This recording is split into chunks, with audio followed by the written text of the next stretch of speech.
Shalom, para sahabat insan yang dikasihi Tuhan. Selamat berjumpa lagi dalam channel yang kita cintai ini. Kami berharap sahabat-sahabat sekalian selalu dalam keadaan sehat walafiat, penuh sukacita, dan tetap semangat. Mari kita mendengarkan Sabda Allah bersama Pastor Stefanus Chandra, staf Seminarium Angin Mamiri, Yogyakarta. Selamat mendengarkan. Shalom Bapak Ibu Saudara-saudariku yang terkasih dalam Yesus Kristus. Selamat berjumpa lagi dengan saya Pastor Stefanus Chandra dari Seminarium Angin Mamiri Yogyakarta dalam Insani, Inspirasi Sabda Allah hari ini, channel renungan yang sama kita cintai ini. Tema renungan kita pada hari ini 4 Juli 2020 adalah puasa. Mari kita buka permenungan kita ini dengan doa. Dalam nama Bapa dan Putra dan Roh Kudus. Ya Yesus yang baik, selamat pagi. Terima kasih untuk undangan suci-Mu merenungkan firman-Mu pagi ini. Kemuliaan bagi-Mu bersama Bapa dan Roh Kudus, Allah memerintah, kini dan sepanjang masa. Bapak Ibu Saudara-saudariku yang terkasih dalam Yesus Kristus, adapun perikopa yang menjadi landasan permenungan kita pada hari ini diambil dari perikopa Injil Matius pasal 9 ayat 14 sampai dengan 17. Mari kita bacakan bersama-sama. Hal berpuasa. Kemudian datanglah murid-murid Yohanes kepada Yesus dan berkata, "Mengapa kami dan orang-orang Farisi berpuasa, tetapi murid-murid-Mu tidak?" Jawab Yesus kepada mereka, "Dapatkah sahabat-sahabat mempelai laki-laki berduka cita selama mempelai itu bersama-sama mereka?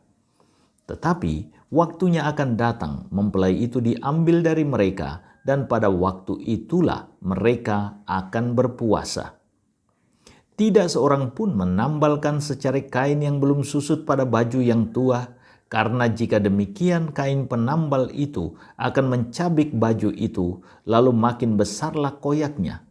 Begitu pula, anggur yang baru tidak diisikan ke dalam kantong kulit yang tua, karena jika demikian kantong itu akan koyak sehingga anggur itu terbuang dan kantong itu pun hancur. Tetapi anggur yang baru disimpan orang dalam kantong yang baru pula, dan dengan demikian terpeliharalah kedua-duanya." Demikianlah Injil Tuhan.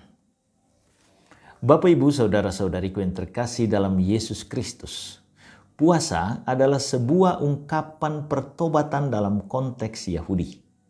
Puasa dilakukan jika seorang sadar bahwa ia telah melanggar perintah Allah atau menyimpang dari jalan Allah, sehingga Allah tidak bersamanya. Jika Allah tidak bersamanya, pastilah ia tidak terberkati, menderita, tertimpa bencana, dan akan dijauhi oleh rahmat dan berkat.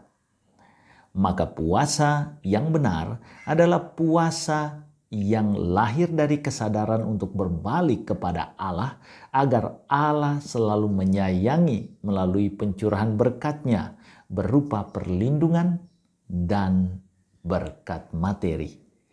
Karena inti utama hidup orang Israel adalah hidup bersama dan bersatu dengan Allah. Dalam bacaan Injil hari ini, Yesus menjawab pertanyaan para murid Yohanes, mengapa para muridnya tidak berpuasa, dengan jawaban yang tegas. Dapatkah sahabat-sahabat mempelai laki-laki berduka cita selama mempelai itu bersama-sama dengan mereka? Bagi para murid, Yesus adalah Allah yang hadir nyata. Maka mereka tidak membutuhkan usaha puasa untuk kembali mendekati dan bersama dengan Allah. Allah lah yang mendatangi mereka. Para murid menyambut Yesus yang adalah Allah dengan sukacita. Jika murid Yohanes dan orang-orang Farisi masih hidup dalam keprihatinan dan penantian akan kehadiran Allah, maka murid Yesus hidup dalam syukur dan sukacita karena mereka telah memiliki Allah. Apakah para murid Yesus kemudian tidak prihatin dengan hidup mereka dan tidak hidup dalam keprihatinan? Tentu saja mereka hidup dalam keprihatinan, tetapi perspektifnya berbeda. Seorang teman Romo yang memilih hidup sebagai eremit, pertapa mandiri, pernah mengatakan kepada saya, "Chandra, saya memilih hidup dalam kemiskinan dan eremit bukan karena saya ingin mendapatkan dan bertemu dengan Allah, tetapi karena saya sudah memiliki Yesus, Allah yang hidup miskin." Lama saya merenungkan kata-kata Romo ini dan akhirnya saya menemukan jawabannya. Si Romo telah memiliki Yesus yang memilih meninggalkan surga untuk merangkul kemiskinan manusiawi kita akibat dari dosa-dosa kita. Allah memilih hidup bersama manusia berdosa agar manusia keluar dari situasi berdosanya dan hidup bahagia bersama dengan Allah. Sikap seorang manusia Kristiani seharusnya bersyukur. Dia bahagia bersama Yesus, maka dia melakukan tindakan-tindakan kebajikan. Dia memilih hidup prihatin, bukan untuk mencapai Allah, tetapi karena ia memiliki Allah yang prihatin, yang memilih hidup bagi manusia berdosa. Hidup dalam keprihatinan berarti hidup bersama dan bergerak dengan Yesus. Hal ini sulit diterima oleh orang-orang Yahudi karena mereka tidak menerima Yesus sebagai Allah. Mereka hanya menerima Yesus sebagai saudara Yahudi atau paling banter nabi. Padahal Yesus bagi manusia Kristiani adalah Allah. Kepercayaan para saudara Yahudi ini adalah anggur tua dalam kantong kulit yang tua. Sementara kepercayaan Kristiani adalah anggur baru dalam kantong kulit yang baru pula. Kita melakukan puasa, keprihatinan hidup, karena Yesus prihatin dengan hidup kita. Semoga kita melaksanakannya. Tuhan Yesus memberkati. Marilah berdoa. Dalam nama Bapa dan Putra dan Roh Kudus. Ya Yesus yang baik, terima kasih Engkau selalu mengajak kami untuk hidup miskin dan prihatin di hadirat-Mu sebagaimana yang Engkau contohkan dalam hidup-Mu kepada kami. Semoga kami menyatukan diri dengan Dikau, melaksanakan hidup kami dalam keprihatinan. Bersama Bapa dan Roh Kudus, Allah memerintah kini dan sepanjang masa. Amin.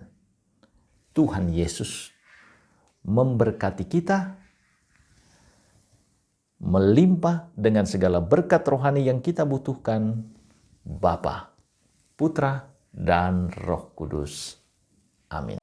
Terima kasih buat sahabat-sahabatku yang dengan setia mendengarkan sabda Allah bersama Pastor Stefanus Chandra. Saya, Pastor Marcel Lolotandung, mengucapkan berlimpah terima kasih kepada Pastor Stefanus Chandra. Semoga Pastor bersama rekan-rekan staf dan para frater serta segenap penghuni Seminarium Angin Mamiri Yogyakarta selalu diberkati Tuhan dalam setiap aktivitas dan pelayanannya. Amin.